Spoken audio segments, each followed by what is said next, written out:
Good morning, my friends. I'm sorry I'm late. Whew, it's been a morning already, my goodness. It has been busy this morning. I have been just the last 2 days. I can't catch my breath. I've been so busy. So I'm running late. Hey, my alarm failed. Actually, it wasn't my alarm. It was KJ. She shut it off and then went back to sleep. All right, March 23rd. The Israelites crossed the Jordan, Joshua 3, 1 through 17. I'd say it's about time. They've been preparing to cross the Jordan now for 40 years. All right, Joshua 3, 1 through 17. Early the next morning, Joshua and all the Israelites left Acacia Grove and arrived at the banks of the Jordan River, where they camped before crossing. 3 days later, the Israelite officers went through the camp, giving these instructions to the people. When you see the Levitical priests carrying the Ark of the Covenant of the Lord your God, move out from your positions and follow them. Since you have never traveled this way before, they will guide you. Stay about half a mile behind them, keeping a clear distance between you and the Ark. Make sure you don't come any closer. Then Joshua told the people, "Purify yourselves, for tomorrow the Lord will do great wonders among you." In the morning, Joshua said to the priests, "Lift up the Ark of the Covenant and lead the people across the river." And so they started out and went ahead of the people. The Lord told Joshua, "Today I will begin to make you a great leader in the eyes of all the Israelites. They will know that I am with you, just as I am with Moses. Give this command to the priests who carry the Ark of the Covenant. When you reach the banks of the Jordan River, take a few steps into the river and stop there." So Joshua told the Israelites, "Come and listen to what the Lord your God says. Today you will know that the living God is among you. He will surely drive out the Canaanites, Hittites, Hivites, Perizzites, Girgashites, Amorites, Jebusites ahead of you. Look, the Ark of the Covenant, which belongs to the Lord of the whole earth, will lead you across the Jordan River. Now choose 12 men from the tribes of Israel, one from each tribe. The priests will carry the ark of the Lord of all the earth. As soon as their feet touch the water, the flow of water will be cut off upstream, and the river will stand up like a wall." So the people left their camp to cross the Jordan, and the priests who were carrying the Ark of the Covenant went ahead of them. It was the harvest season, and the Jordan was overflowing its banks. But as soon as the feet of the priests who were carrying the ark touched the water at the river's edge, the water above that point began backing up a great distance away at a town called Adam, which is near Zarethan. And the water below to that point flowed on to the Dead Sea until the riverbed was dry. Then all the people crossed near the town of Jericho. Meanwhile, the priests who were carrying the Ark of the Lord's Covenant stood on dry ground in the middle of the riverbed as people passed by. They waited there until the whole nation of Israel had crossed the Jordan on dry ground. Memorials to the Jordan crossing, Joshua 4, 1 through 5, 1. When all the people had crossed the Jordan, the Lord said to Joshua, "Now choose 12 men, one from each tribe. Tell them, take 12 stones from the very place where the priests are standing in the middle of the Jordan. Carry them out and pile them up at a place where you will camp tonight." So Joshua called together the 12 men he had chosen, one from each of the tribes of Israel. He told them, "Go into the middle of the Jordan in front of the ark of the Lord your God. Each of you must pick up one stone and carry it out on your shoulder, 12 stones in all, one for each of the 12 tribes of Israel. We will use these stones to build a memorial. In the future, your children will ask you, 'What do these stones mean?' Then you can tell them, 'They remind us that the Jordan stopped flowing when the Ark of the Lord's Covenant went across.' These stones will stand as a memorial among the people of Israel forever." So the men did as Joshua had commanded. They took 12 stones from the middle of the Jordan River, one for each tribe, just as the Lord had told Joshua. They carried them to the place where they camped for the night and constructed the memorial there. Joshua also set up another pile of 12 stones in the middle of the Jordan at the place where the priests who carried the Ark of the Covenant were standing, and they are there to this day. The priests who were carrying the ark stood in the middle of the river until all of the Lord's commands that Moses had given Joshua were carried out. Meanwhile, the people hurried across the riverbed. And when everyone was safely on the other side, the priest crossed over the ark as the priest crossed over with the ark as the priest crossed over with the ark of the Lord as the people watched. My eyes are getting tongue-tied. The armed warriors of the tribes of Reuben, Gad, and a half-tribe of Manasseh led the Israelites across the Jordan, just as Moses had directed. These armed men, about 40,000 strong, were ready for battle, and the Lord was with them, and they crossed over to the plains of Jericho. That day the Lord made Joshua a great leader in the eyes of all the Israelites, and for the rest of his life they revered him as much as they had revered Moses. The Lord had said to Joshua, "Command the priests carrying the Ark of the Covenant to come up out of the riverbed." So Joshua gave the command. As soon as the priests carrying the Ark of the Lord's covenant came up out of the riverbed, and their feet were on high ground, the water of the Jordan returned and overflowed to its banks as before. The people crossed the Jordan on the 10th day of the first month. Then they came at Gilgal, just east of the Jericho. It was there at Gilgal that Joshua piled up the 12 stones taken from the Jordan River. Then Joshua said to the Israelites, "In the future your children will ask, 'What do these stones mean?' Then you can tell them, 'This is where the Israelites crossed the Jordan on dry ground.' For the Lord your God dried up the river right before your eyes, and he kept it dry until you were all across, just as he did at the Red Sea. When he dried it up until we had when he dried it up until we had all crossed over.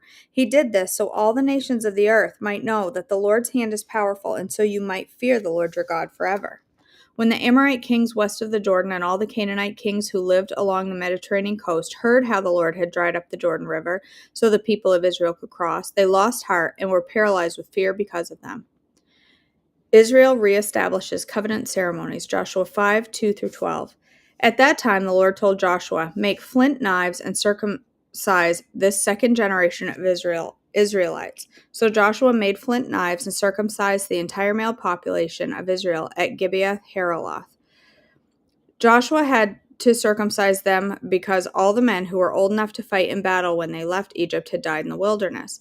Those who left Egypt had all been circumcised, but none of those born after the Exodus during the years in the wilderness had been circumcised. The Israelites had traveled in the wilderness for 40 years until all the men who were old enough to fight in battle when they left Egypt had died, for they had disobeyed the Lord. And the Lord vowed he would not let them enter the land he had sworn to give us, a land flowing with milk and honey. So Joshua circumcised their sons, those who had grown up to take their father's places, for they had not been circumcised on the way to the promised land. After all the males had been circumcised, they rested in the camp until they were healed.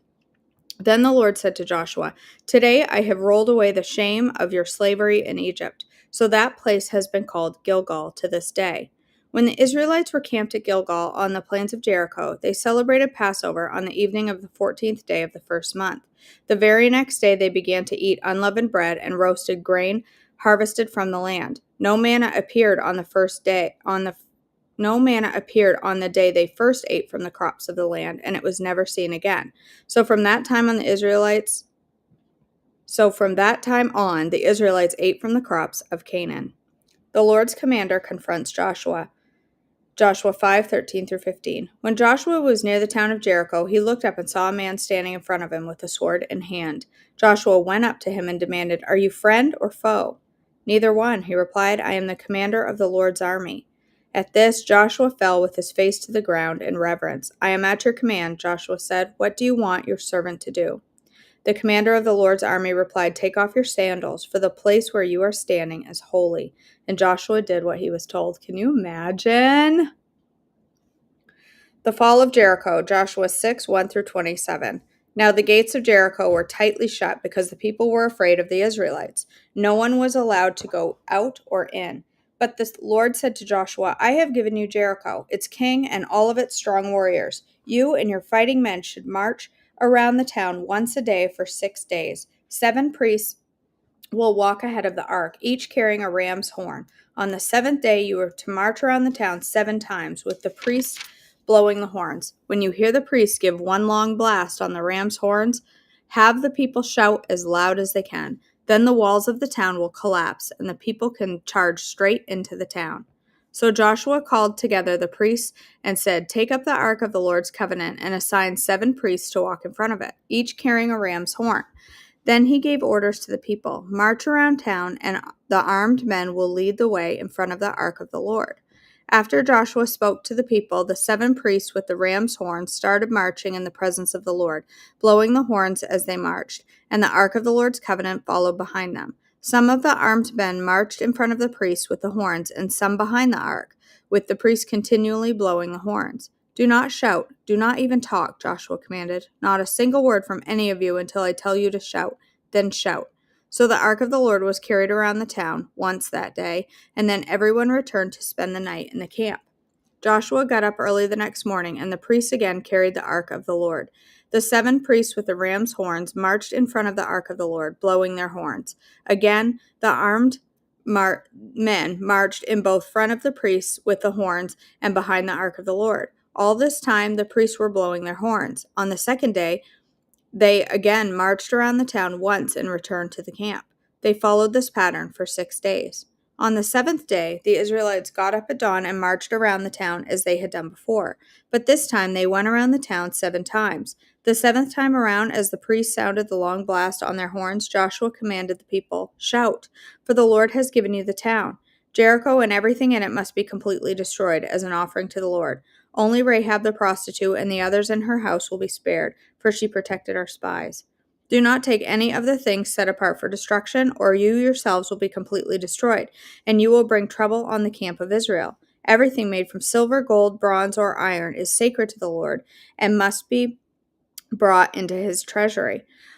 When the people heard the sound of the ram's horns, they shouted as loud as they could. Suddenly, the walls of Jericho collapsed, and the Israelites charged straight into the town and captured it. They completely destroyed everything in it with their swords, men and women, young and old, cattle, sheep, goats, and donkeys. Meanwhile, Joshua said to the 2 spies, "Keep your promise. Go to the prostitute's house and bring her out, along with all of her family." The men who had been spies went in and brought out Rahab, her father, mother, brothers, and all of the other relatives who were with her. They moved her whole family to a safe place near the camp of Israel. Then the Israelites burned the town and everything in it. Only the things made from silver, gold, bronze, or iron were kept for the treasury of the Lord's house. So Joshua spared Rahab the prostitute and her relatives who were with her in the house, because she had hidden the spies Joshua sent to Jericho, and she lives among the Israelites to this day. At that time, Joshua invoked this curse. "May the curse of the Lord fall on anyone who tries to rebuild the town of Jericho. At the cost of his firstborn son, he will lay its foundation. At the cost of his youngest son, he will set up its gates." So the Lord was with Joshua, and his reputation spread throughout the land. Right, Faith? I was thinking that same thing. How healthy would you need to be to do all that marching and blowing on a horn at the same time? I can't walk and talk at the same time without go. Imagine, I'll have to try it sometime. Maybe I'll get me a ram's horn. Try blowing it. I'll walk around the subdivision a couple times blowing a ram's horn. See how well that goes over with the neighborhood.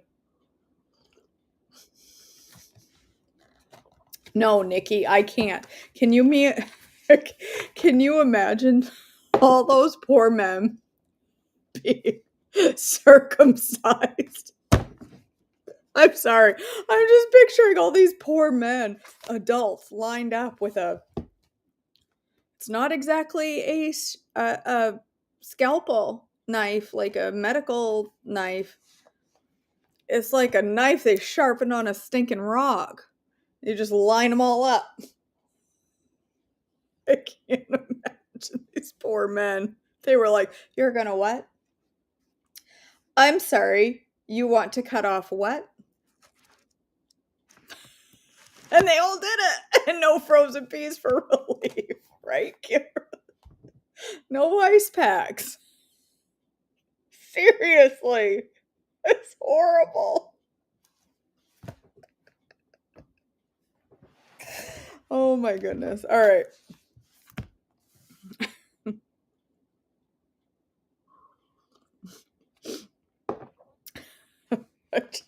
I can't stop thinking about that.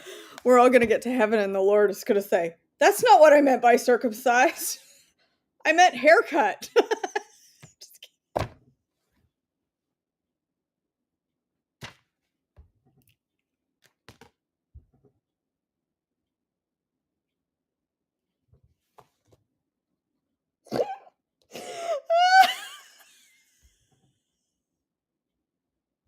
All right.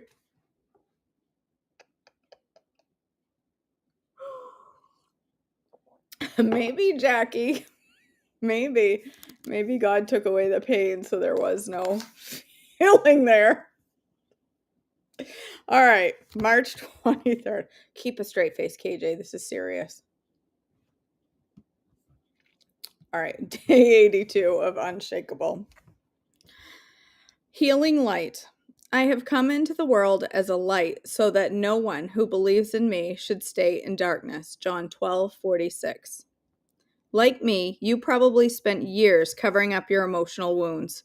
Mine were mostly rooted in shame, and I worked hard to hide them. When I began the journey to be free, exposing them was the last thing I wanted to do. Allowing ourselves to be vulnerable is the last thing any of us want to do. We would rather stay put in the dark and risk opening ourselves to things that might cause us to feel even greater shame or any kind of pain. It's a cycle that God longs to free us from. I have learned through years of walking out my freedom that what you don't reveal can't be healed. When I bring something out of the darkness and into God's light, it no longer has power over me. So let's agree to never be ashamed to admit that we need healing. God didn't make us to stay in the dark. No, Jesus came as a light so we can be cleansed by his healing power. Choose to step into his light and let his light dispel all the darkness and empower your freedom. Lord God and my great physician, please grant me courage to reveal, to bring into your light what needs to be healed. I don't want to stay hidden any longer. All right. I like that. I like it. All right, my friends, let's go ahead and end in a word of prayer. Father in heaven, we thank you so much for today. Thank you for the blessings that you've bestowed upon all of us. I pray that you will be with us today in everything that we say and do. Father, I pray for Mama Joyful, who is getting an injection this morning and then some massage therapy to try to help her hip. I pray that you will help her to feel better soon. I pray that the injection is painless and successful.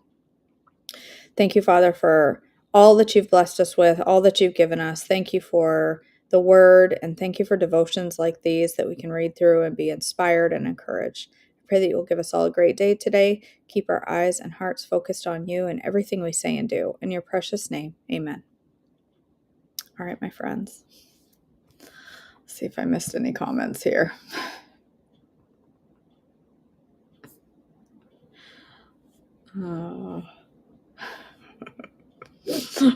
Right, Jennifer.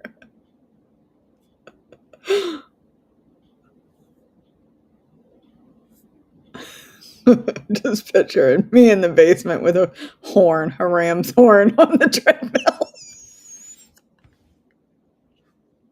She's officially lost it.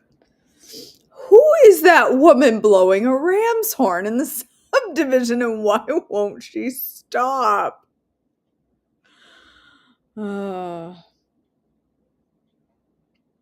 Oh my goodness. All right, you guys. Thank you so much for joining me this morning. I do not plan to be live for breakfast this morning because I have a class this morning at 10 a.m. Eastern. If you did not join my free group coaching week, which comes with an marshmallow Easter egg class, and you would like to be part of it, or you would like to get a recording so that you can sorry. I could just use the recorder instead of a horn. If you would like to be part of the marshmallow egg class, or you would at least like the replay, make sure you can still go register for the free week of group coaching. You won't get much out of it, but because it's almost over. I mean, you could go back and look, but you at least will get the free Easter egg class. But I think you're probably all registered.